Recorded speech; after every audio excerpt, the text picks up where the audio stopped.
Pemberdayaan Perempuan dan Perlindungan Anak mencatat lebih dari 28.000 kasus kekerasan terhadap anak di Indonesia sepanjang tahun 2024. Nah, catatan ini mencakup berbagai jenis kekerasan yang dialami seperti kekerasan fisik, psikis, seksual, eksploitasi, trafficking hingga penelantaran. Nah, dari data tersebut kasus kekerasan seksual terhadap anak ini menjadi peringkat tertinggi dengan jumlah lebih dari 12.000 kasus. Untuk itu urgensi perlindungan anak di era yang semakin kompleks ini juga tentu saja sangat penting karena anak-anak sering sekali terpapar pada resiko eksploitasi dan kekerasan seksual.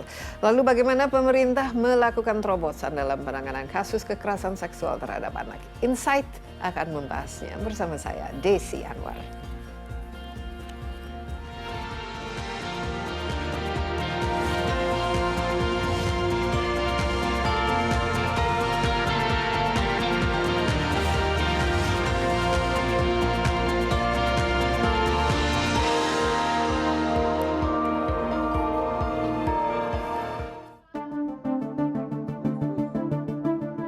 Mantan Kapolres Ngada AKBP Fajar Widya Dharma Lukman Sumaatmaja resmi dipecat sebagai anggota Polri.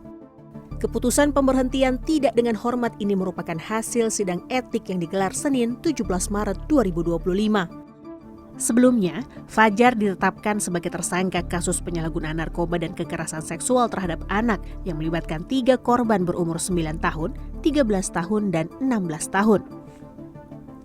Aksi pencabulan juga direkam dan videonya dijual ke situs pornografi luar negeri. Keberadaan situs ini dan keterlibatan Fajar terungkap oleh Kepolisian Federal Australia yang meneruskan informasi tersebut ke pihak Kepolisian Indonesia. Kasus ini hanya satu dari banyak kasus kekerasan seksual anak yang ada di Indonesia. Menurut hasil survei nasional pengalaman hidup anak remaja tahun 2024, lebih dari 50% anak usia 13 hingga 17 tahun pernah mengalami setidaknya salah satu bentuk kekerasan atau lebih sepanjang hidupnya. Sementara itu, survei pengalaman hidup perempuan nasional tahun 2024 juga menunjukkan sekitar 1 dari 4 perempuan berusia 15 hingga 64 tahun mengalami kekerasan fisik atau seksual dalam seumur hidupnya. Wakil Menteri Pemberdayaan Perempuan dan Perlindungan Anak Veronica Tan menilai salah satu faktor kekerasan kerap terjadi kepada anak dan perempuan adalah kurangnya pemahaman masyarakat akan jenis kekerasan dan cara menanganinya. Untuk itu, edukasi yang tepat sejak dini sangat diperlukan, mulai dari mengenali tanda-tanda kekerasan hingga pelaporan kejadian kekerasan dan menjaga keselamatan korban. Sebagai salah satu program Kementerian PPPA, Ruang Bersama Indonesia diharapkan bisa menjadi salah satu tempat di mana edukasi ini bisa diberikan, sekaligus kesempatan untuk merajut komunitas yang aman bagi anak dan perempuan.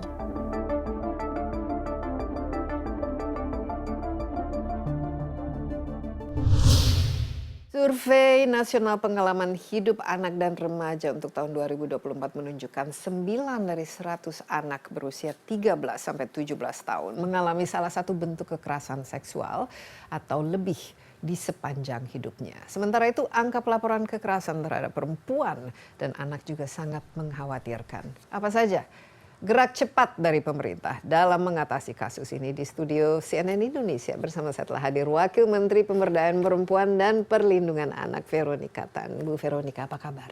Halo Mbak Desi. Sehat selalu? Sehat, lama nggak ketemu. Udah lama nggak ketemu, tapi bagaimana?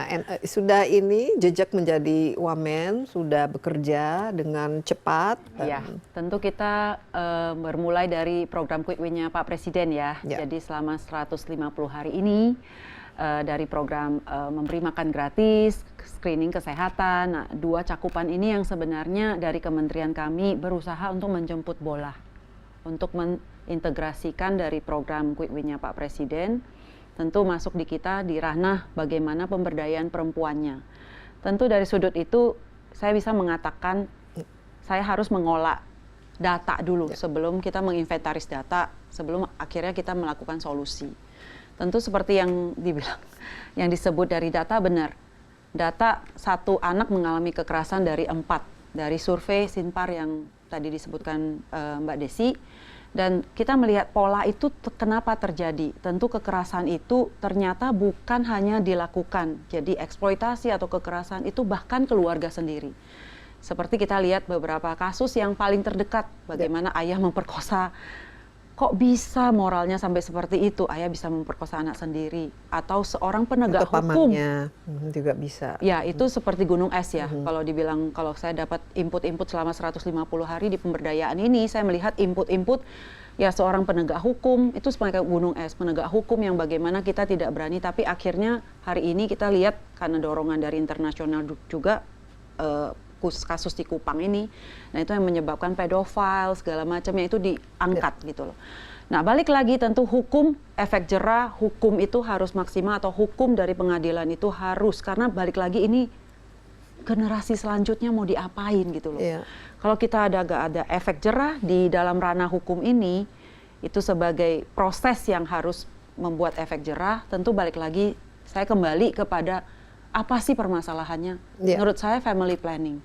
Nah ini yang perlu kita bahas ya, apa permasalahannya khususnya di Indonesia ini, apalagi kita kan negara kepulauan dengan demografi yang begitu beda, dari segi sosioekonomi yang begitu berbeda. Tapi sebenarnya ini bukan pertama kali ya saya mengangkat kasus ini. Sudah berkali-kali dan bisa dikatakan kita sekarang masuk dalam darurat kekerasan terhadap anak, apalagi kekerasan seksual ya, sebagai salah satu yang paling sering terjadi. Tadi sudah disebut ya, kasus-kasus ini bukannya semakin berkurang tapi semakin bertambah. Kita mulai dari menurut pandangan Ibu Wamen yang telah mungkin mencoba melihat data, dan kira-kira ini prioritas kan tentu prioritas, saja. Sangat prioritas karena tentu kita ada program kita berikan, tapi fakta yang kita cari dari inventaris data ini adalah begini. Seorang ibu ujungnya adalah perempuan yang kita perjuangkan itu harus punya ekonomi. Kita berujung permasalahan itu adalah ekonomi. Yang tentu itu menjadi quick win-nya juga dari Pak Presiden. Dan kemudian kita lihat, seorang ibu dengan kapasitas, mungkin kita bicara di sepatunya mereka. Mereka kan ibu yang merasa sebagai ibu rumah tangga, ataupun kurang teredukasi. Artinya ketika mereka menikah, mereka punya anak tanpa ada family planning. Kita bilang datin, pelatihan atau edukasi waktu sebelum pernikahan dini. Tapi kita melihat pola yang terjadi adalah si ibu ketika menikah, punya anak tidak ada family planning, rata-rata banyak anak, Bu.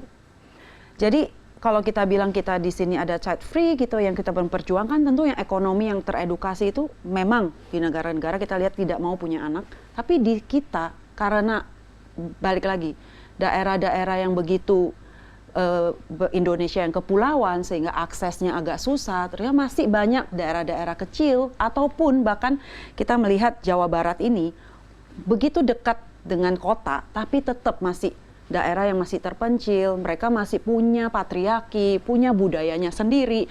Kalau anak 15 tahun tidak menikah dianggap nggak laku gitu loh, jadi harus cari dukun atau semacam pola-pola persepsi karena budaya. Terus berikutnya, ketika ibu menikah, belum teredukasi, dia punya banyak anak. Kita bayangin, anak umur 15, ketika punya pacar, udah mulai ini tumbuh secara kewanitaannya, terus punya pacar, ibunya akan mendorong, karena ekonomi lagi, kurang ekonomi didorong lagi menikah. Atau mereka mungkin belum paham mengenai apa yang berlangsung pada ibu tubuhnya. Yang menikah dan punya anak banyak aja kita udah bilang, seorang ibu kenapa kok tidak bisa berpikir kualitas anak jauh lebih penting daripada jumlah anak.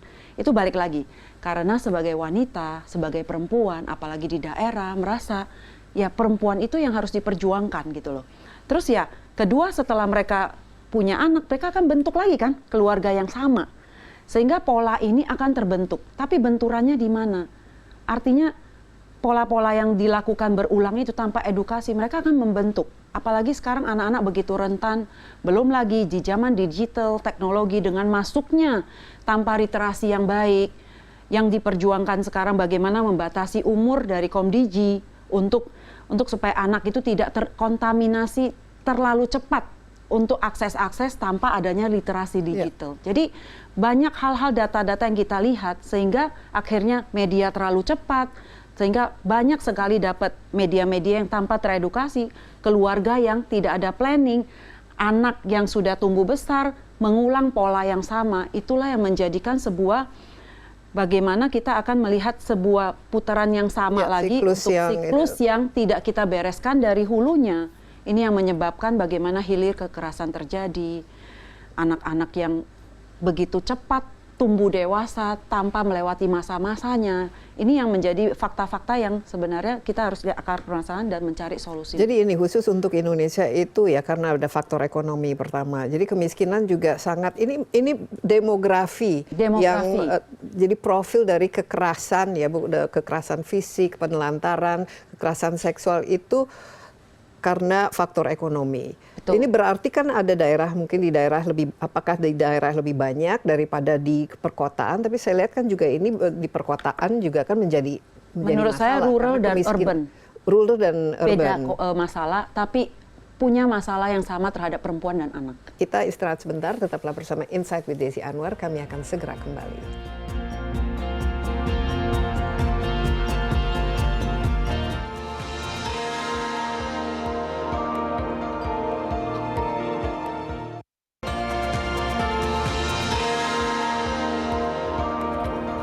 Kembali bersama Insight with Desi Anwar, saya masih ditemani Wakil Menteri Pemberdayaan Perempuan dan Perlindungan Anak Veronika Tan. Kita membahas mengenai yang saya sebut sudah memasuki ya darurat kekerasan seksual terhadap anak. Ya, sebenarnya banyak sekali contoh-contoh dari kekerasan yang dilakukan terhadap anak. Sebenarnya secara emosional, ya, neglect ya, dari bukan saja kekerasan fisik tapi kekerasan mental, kekerasan emosi juga. Ini kan merupakan kekerasan terhadap anak itu sendiri. Nah, yang saya ingin fokus lebih ke kekerasan seksual karena tentu saja ini punya konsekuensinya juga, apalagi kalau anak itu nanti memiliki anak lagi gitu. Betul. Padahal usianya masih terlalu kecil.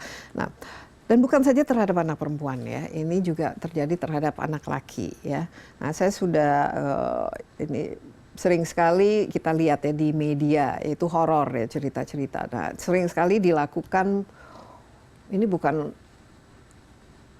oleh orang yang tidak dikenal, tapi justru orang-orang di sekitarnya yang harusnya itu menjadi support group dari si anak itu. Ya misalnya ayah kandungnya sendiri, ya, ataupun tetangganya, ataupun keluarganya, dan lain sebagainya. Nah, ini bagaimana memutus mata rantainya? Kita lihat kalau misalnya dari segi hidup ya, dalam ekonomi yang kekurangan, biasanya kan ruang itu sangat terbatas sehingga keluarga bisa begitu banyak orang dalam satu rumah gitu, dan berdekatan dengan tetangga dan lain sebagainya. Atau sementara kalau di perkotaan itu bisa ada ditelantarkan atau ditinggal sendiri karena orang tuanya sibuk dan lain sebagainya. Ini bagaimana? Karena sangat kompleks ini permasalahan. Makanya program dari kementerian kita sebenarnya yang paling ini adalah kita ada dua yang harus kita lakukan. Jadi pertama, di Kementerian Pemberdayaan Perempuan dan Perlindungan Anak kita punya yang namanya Sapa 129. Jadi itu semua call center ketika ada isu gawat darurat kekerasan atau apapun, para perempuan bisa ngelapor. Apa namanya? Sapa 129. Sapa 129. Sahabat anak perempuan. Sapa. Ya, Sapa 129, kita ada call center sebenarnya. Nah, inilah yang sebenarnya program yang kita sedang kita perkuat sebenarnya di dalam sistem Sapa ini. Call center itu tidak akan bisa jalan tanpa ada backup dari polisi. Dan kebetulan ada undang-undang direktorat TPPO dan TPKS juga di kepolisian yang sudah ada undang-undangnya, dan kemarin sudah sama kita PKS juga. Ya. Dan satu lagi berarti dari direktorat TPPO dan TPKS itu dengan kepolisian kita sudah PKS, dan berikutnya kita sudah melakukan PKS juga dengan Pradi, jadi hukum. Jadi bagaimana tiga sinergi ini harus menjadi kolaborasi untuk mensupport call center ini. Sehingga ketika ada kasus yang cuma dimediasi level 1, mungkin hanya keluarga gitu, kita bisa mediasi lewat, karena di kementerian kita sudah punya unit juga UPTD. Jadi unit tempat pelaksana unit kecil yang untuk melakukan proses di daerah, untuk tempat ya kalau ada kejadian atau kasus UPTD inilah yang menjadi tempat. Bisa dikerahkan dengan cepat ya. Betul, dan tentu ini sedang juga kita balik lagi, kalau kita membina SDM, kita nggak bisa cepat. sistem semua kita bisa lakukan integrasi, tapi balik lagi yang kita butuhkan adalah SDM yang punya hati, SDM yang tahu di dalam pekerjaannya. Nah, ini dicarinya dari mana? Nah, kita sedang mengasesmen. Jadi kita mengasesmen ulang, kita tidak akan melakukan ini hanya berdasarkan jumlah pekerja saja, tapi kita quality above quantity. Jadi kita kali ini punya KPI, standar-standar pelayanan yang akan kita lakukan seperti apa. Tentu ini menjadi progres. Progres pertama, pihak-pihak ini sudah mempunyai MOU dan PKS bersama. Pihak kedua kita akan mengajak NGO, psikolog, bagian psikolog, dan itu yang akan mendampingi tentu, dan kita punya yang namanya FGD yang sudah kerjasama, FPL, jadi Forum Pengadaan Layanan yang sudah ada di grassroots juga. Nah, itu juga bekerja sama dengan KMMPPA. Tinggal 3 bulan ini kita akan mencoba mengasesmen kembali para pekerja-pekerja, para pelaku-pelaku yang menjadi champion-champion di setiap bidang yang ada. Tentu kita terus berkolaborasi dengan mereka. Ini kita harapkan balik sampai ke komunitas, sampai ke desa di tiap itu akan ada kader-kader yang komunitas peace. Ini yang dibilang bagaimana sebenarnya it takes a village to raise it. Itu artinya community ini harus menjadi satpam. Kalau ada kejadian dalam keluarga atau apa, mereka yang melaporkan. Jadi siapa saja bisa menggunakan Sapa 129 Betul. ini untuk melaporkan. Betul, ya? dan ini kita step by step tentu. Makanya dalam waktu setengah tahun ini kita lagi coba pilot project untuk melihat bagaimana call center dengan kolaborasi sehingga semua ini menjadi satu solution center. Ya. Ini kan harus ekosistemnya, berarti kan harus bekerja. Misalnya ada yang melaporkan, wah saya lihat ini ada anak sebelah ini kelihatannya agak sesuatu yang aneh misalnya. Ini berapa cepat ada responsnya dan penindakannya, dan kemudian apa kira-kira solusi yang diberikan untuk menyelamatkan si anak itu. Betul. Jadi tentu ini integrasi, kita membentuk ekosistem di bawah, tapi balik lagi, champion-champion yang akan kita latih itu harus punya mindset yang sama dulu. Menolong orang jauh di atas semua administrasi dan birokrasi. Jadi volunteer satu nanti? Enggak, nanti kita akan membuat, pilot ini adalah untuk membuat bagaimana sistem pendanaan. Karena ketika kekerasan terjadi, perkosaan atau terjadi, itu akan butuh kesehatan. Apakah dilarikan ke rumah sakit, apakah dilarikan ke polisi, apakah dilarikan ke rumah aman. Setelah dari 3 ini, mereka akan masuk dalam tahap-tahap.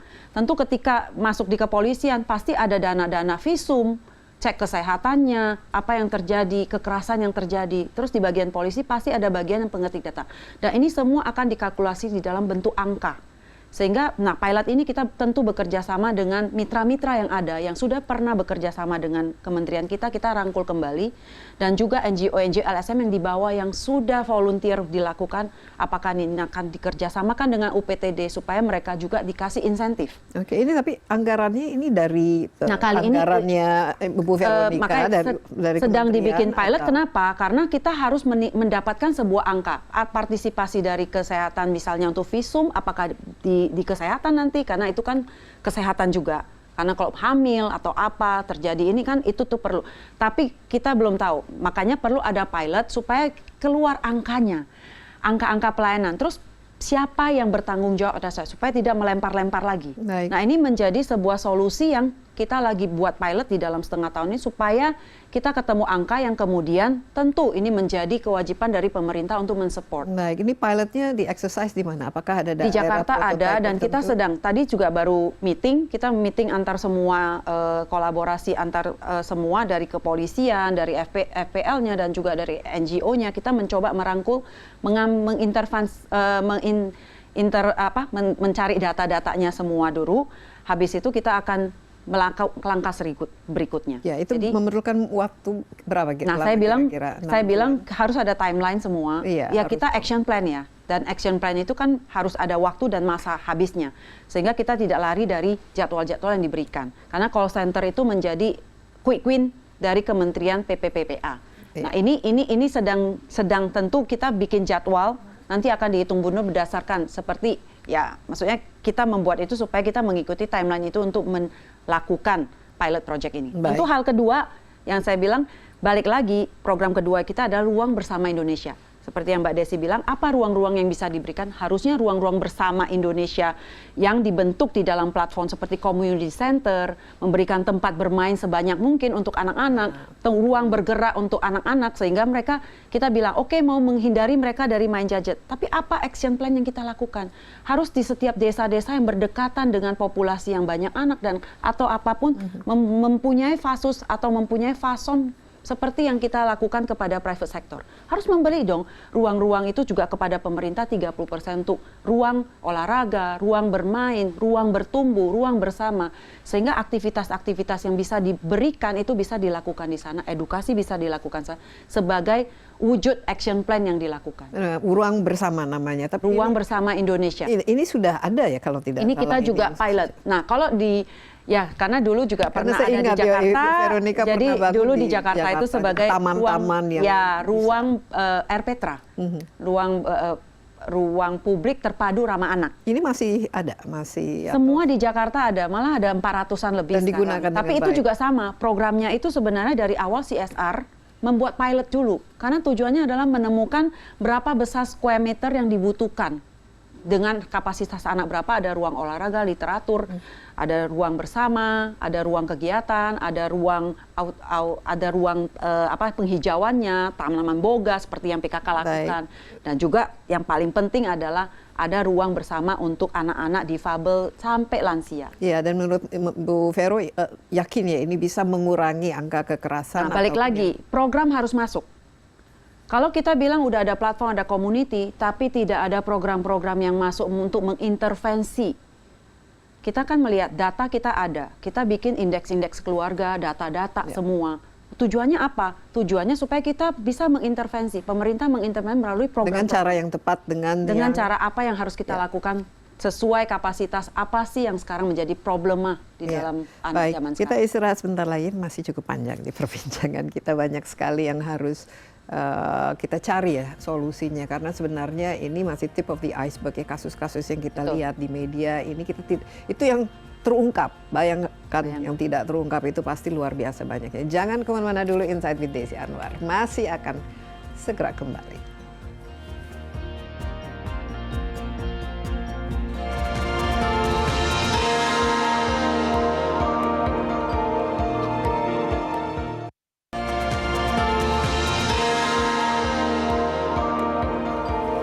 Kembali bersama Insight with Desi Anwar, saya ditemani Wakil Menteri Pemberdayaan Perempuan dan Perlindungan Anak Veronika Tan. Kita berusaha ya untuk menciptakan ruang-ruang di mana anak-anak juga bisa tumbuh berkembang dengan sehat dan mungkin bisa diawasi juga ya. Sehingga ya memang kalau kita lihat ya selama ini itu anak-anak itu kan mereka sangat rentan ya. Kalau kekerasannya terjadi di dalam rumah misalnya, kita tidak tahu apa yang terjadi di belakang pintu ya. Dan apalah misalnya yang contoh yang sering kita dengar misalnya terjadi taruhlah di pesantren atau di mana yang harusnya menjaga itu justru menjadi predatornya. Nah, ini dari yang sekarang ini kan Bu Vero ingin melakukan sesuatu terobosan dengan membangun suatu ekosistem baru di mana ini bisa cepat ya diputus mata rantainya.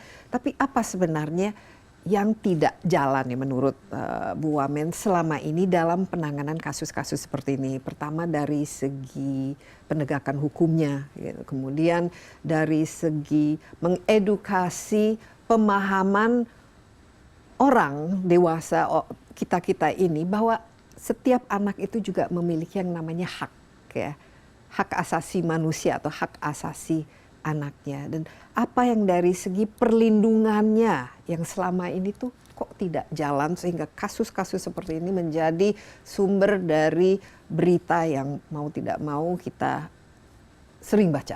Balik lagi saya bilang sumber dari permasalahan kita sekarang ini ketidakpedulian, saya bilang ya. Dalam arti terlalu banyak layer yang sebenarnya harus kita robah. Jadi kalau kita mau mendidik anak kita, di rumah berarti orang tua yang kita harus robah. Cara pandangannya, persepsinya.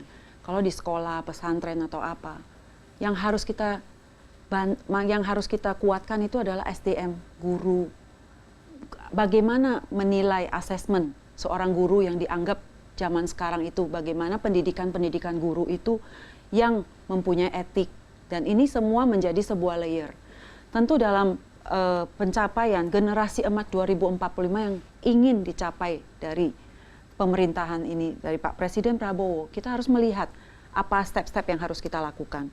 Tentu regulasi kalau di kementerian dulu memang sebagai PKK, jadi lebih gampang karena langsung action plan. Jadi bisa bikin RPtra dan segala macam, tinggal ditarik regulasinya di administratif di gubernur. Tapi sekarang kita berarti di kementerian itu kan pembuat regulasi. Tentu kalau saya lihat penguatan regulasi udah ada Undang-Undang Perlindungan Anak, kita ada Undang-Undang 23 tahun 2014, kita ada Undang-Undang Tindak Pidana Kekerasan Seksual TPKS, kita ada Undang-Undang 12 nomor 22, terus ada sistem peradilan pidana anak. Jadi anak di bawah umur bagaimana mereka tidak dihukum seperti orang besar, tapi bagaimana kita masih melatih mereka di dalam penjara, balik lagi untuk, nah tentu semua undang-undang ada untuk membantu di dalam regulasi. Tapi balik lagi, apa yang terjadi di bawah, di dasar, penguatan-penguatan ini, balik lagi, di sini kita selalu bilang, tidak ada seseorang yang bisa bekerja sendiri. Sistem kolaborasi itu harus ada. Ego sektoral harus ditinggalkan. Apalagi zaman pemerintahan sekarang sangat mengajak kolaborasi. Dan saya memberi contoh ya, kenapa hal-hal seperti ini bisa terjadi. Karena kadang-kadang kita berpikir dulu mungkin ya kita harus punya banyak penyuluhan, kayak di mana-mana kita harus penyuluhan program-program semua kementerian, penyuluhan, edukasian ataupun membuat berbagai batch untuk kita pelatihan UMKM segala macam. Tapi at the end kalau kita nggak membuat solusi KPI-nya adalah job creation. Nah inilah yang menjadi tantangan kita, karena tantangan berikutnya adalah SDM. Tentu kita mau mendapat anak yang soleha, anak yang bermoral, kita harus coba dari standar asesmen gurunya seperti apa. Ini yang harus diperhatikan. Ya harus ada background check juga. Betul, asesmen menurut saya, asesmen di dalam pemilihan guru, edukasi yang diberikan itu penting sekali. Tentu sama, di dalam kita melihat RPtra sebagai platform benar, tapi edukasi yang masuk itu harus disaring. KPI-nya tercapai nggak? Ketika kita mendidik, oke lah kita bilang penguatan pangan, ketahanan dari MBG kita akan bilang dalam ketahanan dapur. Bagaimana stunting itu bukan dari perut, bukan dari anak sekolah, tapi sebenarnya itu ada program harus sampai ketika ibu hamil. Kita punya undang-undang KIA yang 1000 hari pertama bayi, dari perut hingga 1000 hari. Nah kita punya undang-undang itu semua, tapi pada prakteknya KPI standar pelayanan kita harus punya dari awal kita mencari orang yang tepat sehingga ketika bekerja target pencapaian kita harus tinggi, kualitas jauh di bawah kuantitas. Itu yang menjadi sebuah permasalahan yang harus kita lakukan bersama. Kita mengambil dari data-data yang lalu, apa yang sudah kita lakukan, tapi kita perbaharui sesuai dengan target pencapaian SDM yang dimauin RPJMN pemerintah saat ini, sehingga kita mengicu ke sana. Dan kolaborasi ini yang menurut saya yang harus dilakukan sehingga tidak ada eko parsial dan eko sektoral lagi. Nah, edukasi khususnya terhadap edukasi sex education ya kalau kita sebutnya. Siapa harusnya yang melakukan itu dan apakah sudah ada kurikulum yang menurut Wamen yang cocok ya untuk sesuai dengan usia masing-masing tentu saja. Apalagi kalau misalnya kebanyakan kita lihat ya kasus kekerasan seksual itu justru terjadi di lingkungan sendiri dan di lingkungan yang dimana si anak harusnya tumbuh kembang. Ini bagaimana supaya si anak juga dia paham, dia mengerti bahwa ini bahayanya dan harus bisa ya mengatakan tidak atau paham lah tentang edukasi tubuhnya tentang itu sendiri. tubuhnya, tentang siapa ini yang boleh misalnya menjamahnya atau dekat dengan mereka. Nah itu siapa yang tentu ini kementerian dari sekolah. Menurut saya kita sudah harus zaman berubah karena dengan akses digital anak lebih cepat tumbuh. Jadi artinya mungkin dulu ketika saya sekolah SMP 3 saya ingat, saya baru belajar tentang tubuh, bagaimana ketika kita bertemu dengan apa-apa batas-batas ketika dengan lawan jenis kita. Tapi itu diajarkan? Diajarkan, kita terbuka di sekolah itu diajarkan karena itu menjadi, nah tentu ketika di rumah orang tua kita itu masih seperti yang lama kan. Ya, misalnya tabu, Ya tabu atau untuk malu-malu. dibicarakan. Tapi menurut saya kita harus mengikuti zaman. Mau nggak mau kita harus mengejar, karena cyber yang terjadi, grooming, apalagi pedofil, kenapa ada? Ya karena groomingnya paling gampang itu anak umur 10, 11, 12. Saya bisa membayangkan ketika mereka lagi mellow, mungkin kurangnya perhatian dari rumah, atau ketika mereka tidak diedukasikan, ketika kita ada keresahan, kita lagi nggak enak gitu, siapa yang harus kita hubungin? Guru kah? Orang tua kita, daripada stranger atau orang lain gitu. Nah, edukasi menurut saya melihat zaman cyber, zaman digital ini, kita udah harus mulai dari SD menurut saya, karena zaman berubah. Komunikasi juga berubah, anak-anak juga tidak seperti dulu lagi top down, anak-anak akses lebih gampang.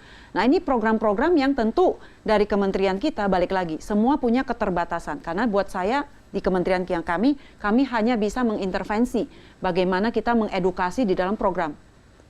Berjalan roadshow, roadmap ke sekolah-sekolah. Berarti kan harus ada literatur yang mendukung itu kan? Tapi sekolah harus memberikan literatur, dan tabu-tabu itu demi anak-anak bangsa kita harus melihat mana yang harus dilakukan tanpa mempertimbangkan bagaimana cara melakukan itu, kan sebenarnya itu hanya cara. Iya. Tapi anak-anak itu harus dikasih edukasi, harus dikasih dulu makanan yang baik, Iya. sebelum yang lain masuk. Edukasi untuk orang tuanya dari siapa?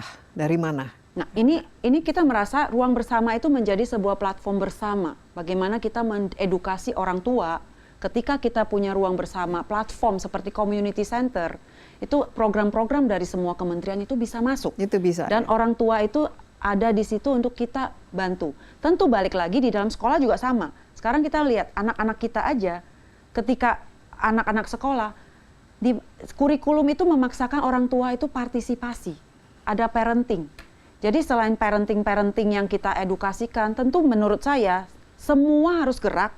Ruang bersama sebagai platform dari Kementerian PPPA. Menurut saya malah setiap adanya pertemuan gereja kah, ataukah kita ada di masjid, ataukah kita ada di vihara, kan kita tidak hanya sebenarnya bisa berbicara tentang ketuhanan, tapi kita juga bisa memasukkan norma-norma melihat urgensi apa sih yang sedang terjadi. Itu menjadi wadah di mana kita berkomunikasi. Karena bagaimana ustadz, bagaimana para haji, dan juga bagaimana para pendeta itu bisa dikasih mindset yang sama, bahwa urgent loh, kekerasan itu udah sampai di situ. Apa sih yang harus kita lakukan untuk bisa dan memasukkan di sekolah-sekolah edukasi juga ini? harus ada guardrail, karena bisa sering juga kita dengar misalnya guru melakukan kekerasan ya terhadap muridnya. Tapi dari segi hukuman yang mungkin tidak jalan ya selama ini, menurut saya tertarik ya, menurut Bu Wamen, hukumannya seperti apa bagi para pelakunya supaya jerak? Karena kelihatannya yang diberikan sekarang tidak ada efek jerak sama sekali. Nah, menurut saya kebetulan juga udah ada undang-undang PP, peraturan pemerintah ya, kalau tidak salah. Kemarin saya juga baru dapat ininya, bahwa sudah ada hukum kebiri. Nah, tapi masih bentrok lagi, susah dilakukan karena itu balik lagi ke kesehatan. Nah, itu yang sebenarnya harus didorong bagaimana. Buat saya bukan masalah ada kasus atau seksual atau apa, tapi kalau itu sudah sampai intervensi kepada anak, kita sudah tidak bermoral ya istilahnya. Bagaimana seorang anak harusnya mendapatkan bimbingan yang baik, tapi ternyata ya, tapi idealnya hukuman maksimal sangat tidak ideal. Tidak ideal banget. Nah, makanya ini menjadi gerakan bersama, bagaimana dengan kasus yang ada ini, seperti yang mungkin pas kebetulan ada yang sudah tereksplod karena dorongan dari Australia kemarin, yang kasus pedofil yang sudah ada di mana-mana daerah Kupang, dan juga kasus Bekasi yang ayah memperkosa anaknya, itu bisa dijadikan contoh untuk hukum jerah. Hukuman maksimal, hukuman peradilan yang maksimal, karena hubungannya adalah bagaimana kita bisa melindungi anak kita untuk generasi berikutnya. Bagaimana moral itu, bagaimana hukum jerah itu membuat sebuah efek sehingga di hilir ini bisa di stop.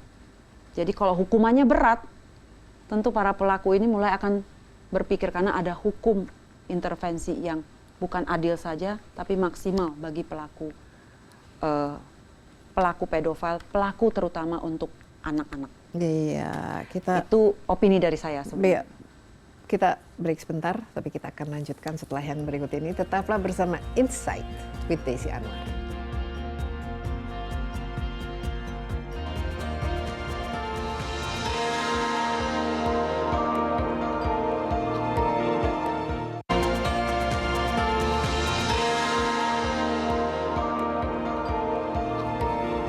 Kembali bersama Insight with Desi Anwar, saya didampingi Wakil Menteri Pemberdayaan Perempuan dan Perlindungan Anak, Veronika Tan. Kita berbicara mengenai bagaimana untuk paling tidak mengurangi ya angka kekerasan terhadap anak yang selama ini sepertinya semakin meningkat, khususnya kekerasan seksual ya. Nah, ini kembali ke kompleksitas dari kasus ini yang diamplifikasi karena kita hidup bersama teknologi sekarang, akses terhadap situs-situs pornografi dan juga bagaimana proses interaksi anak-anak ya dengan orang dewasa, dengan orang asing, maupun ada grooming, bullying dan lain sebagainya. Idealnya seperti apa? Karena kita lihat misalnya di Australia sekarang ini dengan berbagai banyak alasan ya, anak-anak itu tidak boleh, harus dibatasi ya ketergantungan mereka, keterikatan mereka dengan gadget dan teknologi. Indonesia ini seharusnya seperti apa? Seberapa genting dan bagaimana caranya untuk memproteksi anak-anak dari kejahatan berbasis siber? Tentu ini kan menjadi quick urgensinya dari Komdigi juga ya. Kami juga dari Kementerian PPPA, kami menunggu peraturan pemerintah tentang peta jalan perlindungan anak di ranah dalam jaringan. Jadi ini didorong untuk menjadi peraturan bagaimana batasan-batasan umur yang diberikan. Tapi opini dari saya, teknologi itu kita tidak akan menghindar. Yang namanya artificial intelligence, kita tidak akan menghindar. Yang ada, kita sama. Apakah kita menjadikan AI itu sebuah tools yang bagaimana kita mengajak sehingga positif-positif, kita sangat bisa melakukan hal-hal yang positif melalui AI kok. Kemarin kita juga mencoba membuat ramah anak, jadi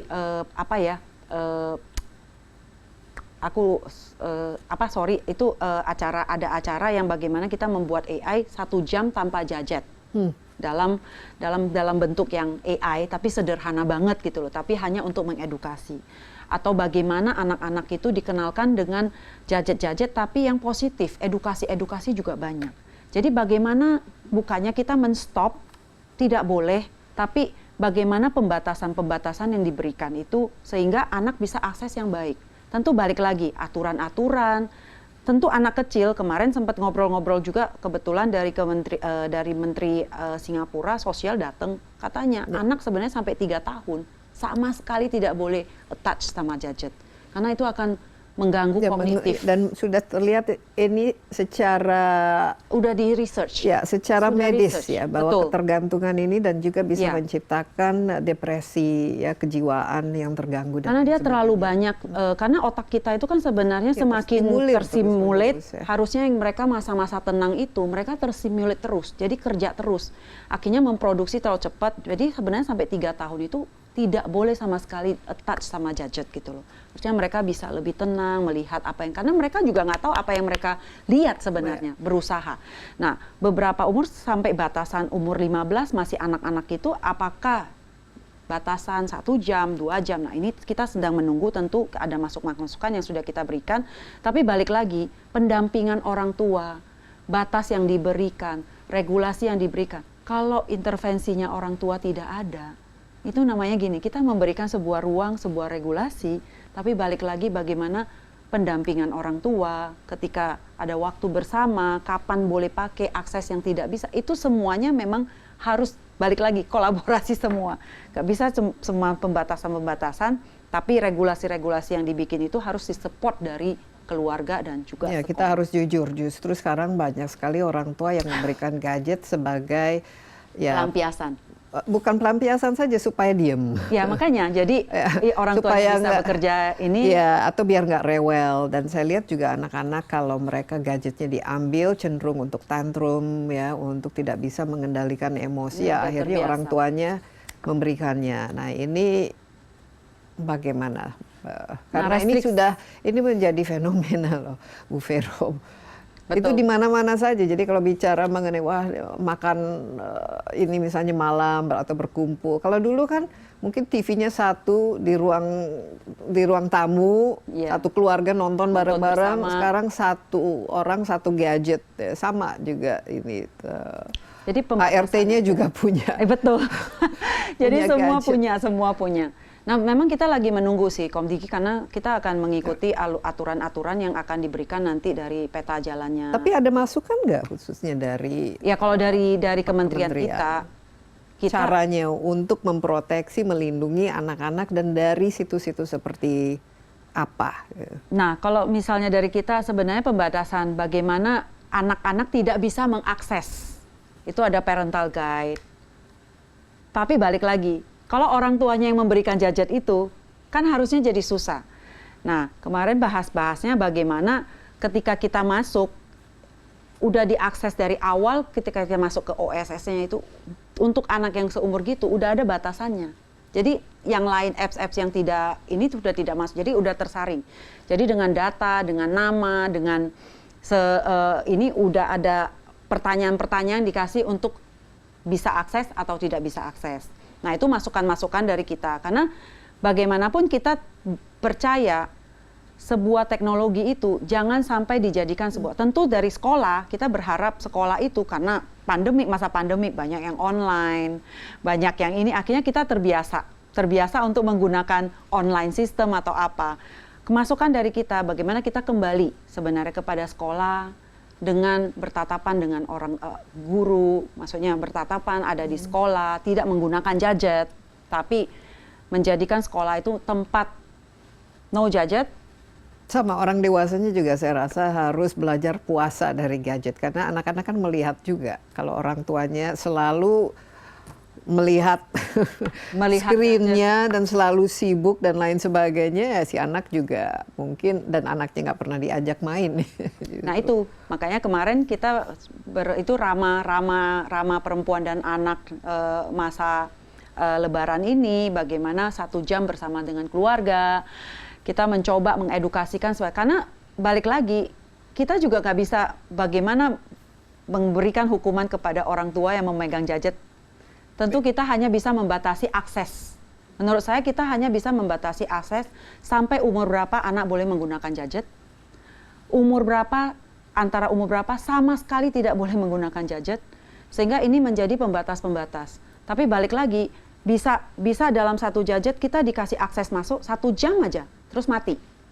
Itu bisa menjadi masukan-masukan yang bisa kita berikan juga, sehingga tetap ada gadget pendampingan orang tua. Tapi setelah lewat dari masa itu, mati, tidak bisa terakses. Itu menjadi solusi-solusi, tentu balik lagi, ya kita harus tahu bagaimana menggunakan gadget sebagai solusi. Daripada kita, istilahnya gini, kita meng-cut, istilahnya kita kalau tidak mau, buang saja. Benar, kita bisa. AI kita juga listrik matiin aja. Saya rasa itu tidak mungkin ya. Yang penting itu harus ada monitoring, harus ada supervisi, dan harus ada parental control ya. Tapi balik lagi tunggu dari Komdigi dengan peraturan pemerintah. Semoga, dan harus masuk akal dan harus mendapatkan masukan.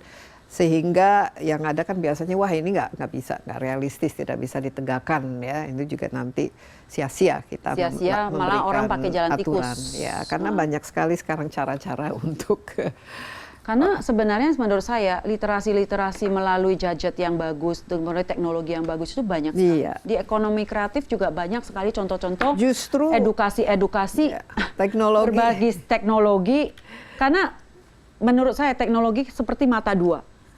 Kalau kita mau menggunakan itu untuk kebaikan, kita bisa melakukan tapi baik. Tapi kalau kita habiskan, malah para pelaku-pelaku itu akan menggunakan alat yang sama untuk memasifkan juga insight-insightnya mereka. Baik, masih ada 1 segmen lagi kita. Jadi kita serahkan kepada Komdigi dan ekonomi kreatif untuk membantu anak-anak kita. Kita tunggu, jangan kemana-mana dulu. Masih ada satu segmen lagi bersama Insight with Desi Anwar.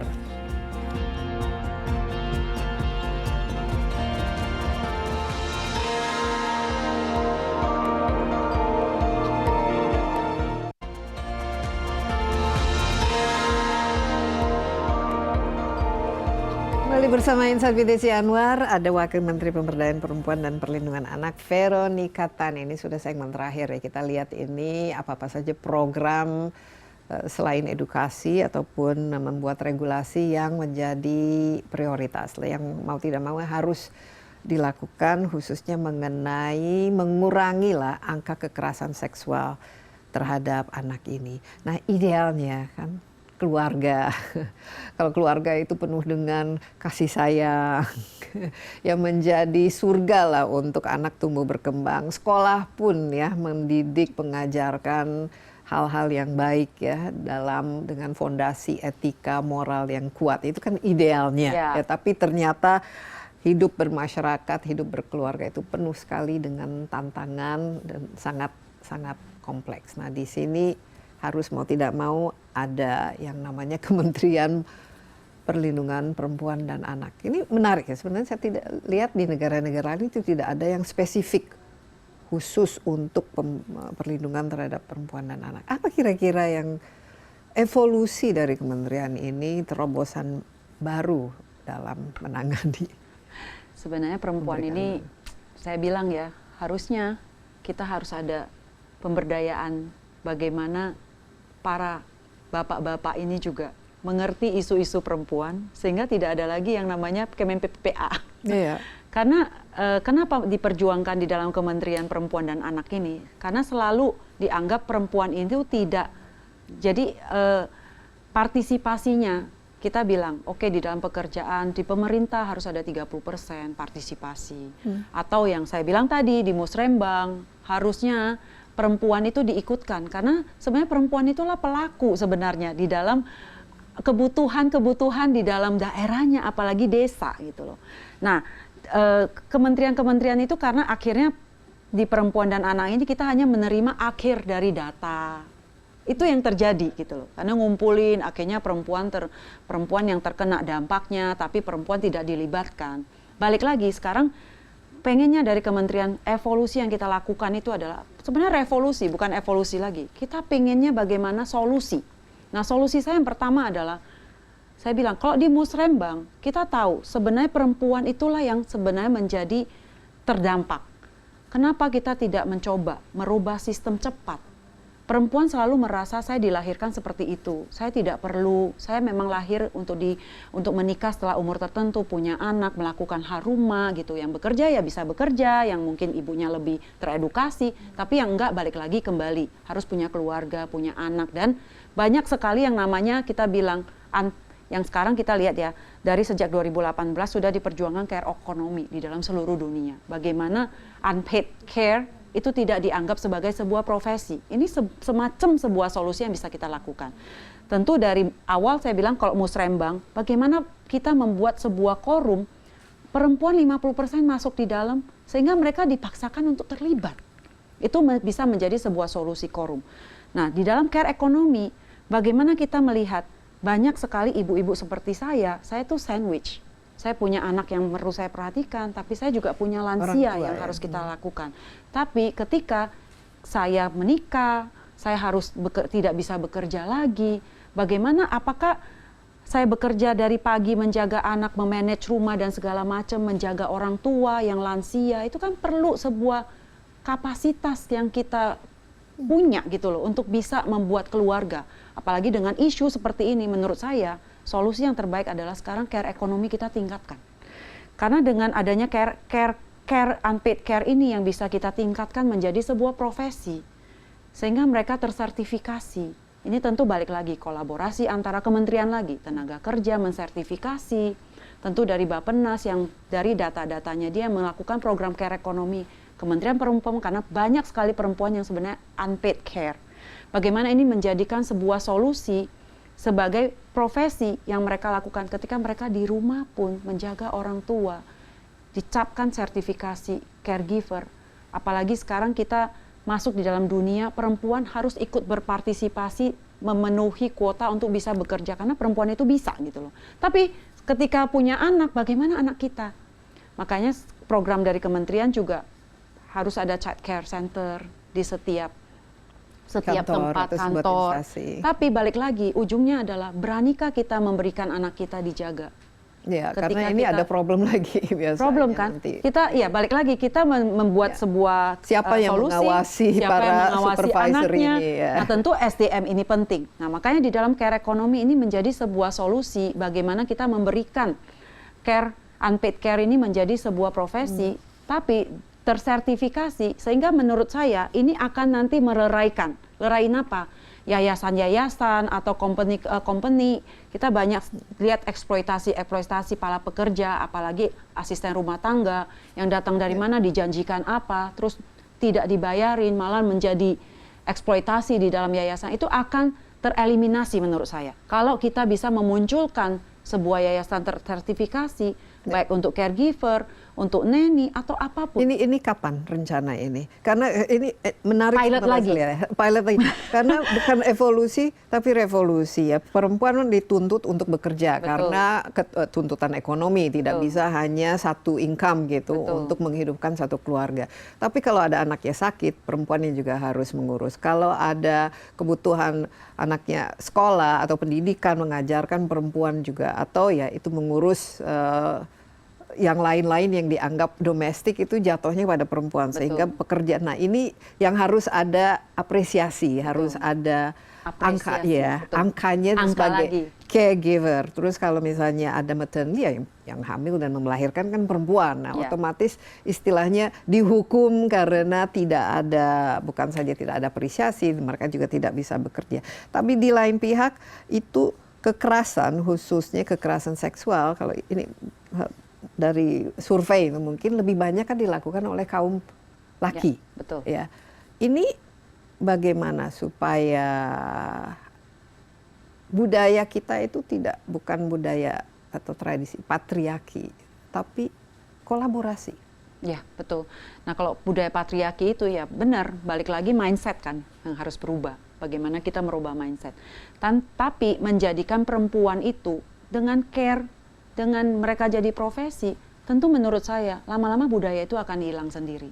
Karena dihargain sama perempuan dan laki-laki. Sebenarnya perjuangan equality gender, saya bilang, narasi kita, kadang-kadang kita terlalu ambisius untuk memperjuangkan itu tanpa kita lihat apa sih solusi yang kita lakukan bersama. Kita tidak memperjuangkan kesetaraan gender karena kita mau men-fight sebenarnya melebihi para kaum pria gitu sebenarnya. Karena terlalu banyak yang dibawa seperti care ekonomi ini yang tidak diapresiasi seperti yang Mbak Desi bilang. Makanya ketika care ekonomi ini menjadi solusi, pilot lagi kita bilang, kita akan mencoba beberapa daerah-daerah karena tingkat daerahnya berbeda-beda. Di NTB berbeda, nanti di kota berbeda, di desa berbeda. Itu udah menjadi target kita. Ini sudah jalan? Kita juga pilot sedang jalan. Untuk care ekonomi, leading sektornya adalah dari Kementerian Tenaga Kerja, Bappenas, dan juga Kementerian PPPPA. Supaya kita melihat angka lagi, balik lagi. Berapa yang harus kita bayarkan? Target assessment dan target pelatihan apa yang kita harus berikan? Sertifikasi apa yang bisa kita capkan sehingga mereka boleh dikatakan sudah profesi? Dan apa ada jenjang karir apa yang bisa mereka dapatkan? Sehingga ini menjadi sebuah solusi center lagi. Balik lagi tujuan akhir adalah pilot ini untuk menjadikan angka. Nah, dengan demikian kita tidak perlu fight equality gender. Kita bukan fight mencontoh-contohkan sehingga ini menjadi serang-serangan, apalagi zaman media lagi saya katakan ini menjadi sebuah loophole yang selalu dipertentangkan. Jadi ditentangkan antara perempuan dan laki. Gimana sih mau equality gender? Tetap aja kan nuker ban juga pria gitu. Misalnya kan suka diplesetin seperti itu. Padahal perempuan hanya memperjuangkan hak, dan hak perempuan dan anak itu sangat susah karena partisipasi untuk berbicara aja tidak dikasihkan ruang seperti itu. Karena balik lagi, karena memang regulasi yang terjadi, kendala yang terjadi di masyarakat, inilah yang sedang kita coba semoga ini menjadi sebuah solusi, care ekonomi menjadi program seluruh dunia, menjadi sebuah solusi. Balik lagi, tentu saya bilang ini adalah pilot, kita akan coba trial and error, tapi ini menjadi, karena seperti di negara Malaysia, mereka juga sudah melakukan yang sama gitu loh. Jadi ada Dan yang namanya berhasil. ada apps-nya yang namanya mama apa, tadi kita baru rapat juga gitu, dan bagaimana diberikan insentif dari pemerintah sebagai bagian dari ketika mereka menjadi pekerja. Nah ini bisa menjadi ruang untuk job creation lagi. Ini kan banyak sekali pilot program ya. Ya kan baru hampir 150 habis, hari Mbak Desi. Jadi kalau nggak pilot kita nggak bisa ukur kan ya. Tapi pilot ini bukan bulan, beberapa bulan ke depan kan? Ya bukan kita tahun. targetnya 6 bulan. Karena 6 kan bulan tutup ke depan. angka kan selalu 1 tahun. Kita berharap bulan 9-10 itu kalau ada mundur atau apa udah bisa evaluasi. Iya, Bu Vero terima kasih banyak atas insight-nya, dan kita akan terus ini memonitor ya. Ya. Kadang-kadang ya bicara mengenai kebijakan dan lain sebagainya, ujung-ujungnya lihat implementasinya tuh di lapangan. Yang penting bagaimana. action plan dari plan. kementerian Hasil. semua dan kolaborasi. Kolaborasi penting sekali ya. Demikian Insight with Desi Anwar kali ini. Jangan lupa Anda juga dapat menyaksikan tayangan ini di cnnindonesia.com dan di YouTube CNN Indonesia Insight with Desi Anwar. Sampai jumpa, stay safe, bye-bye.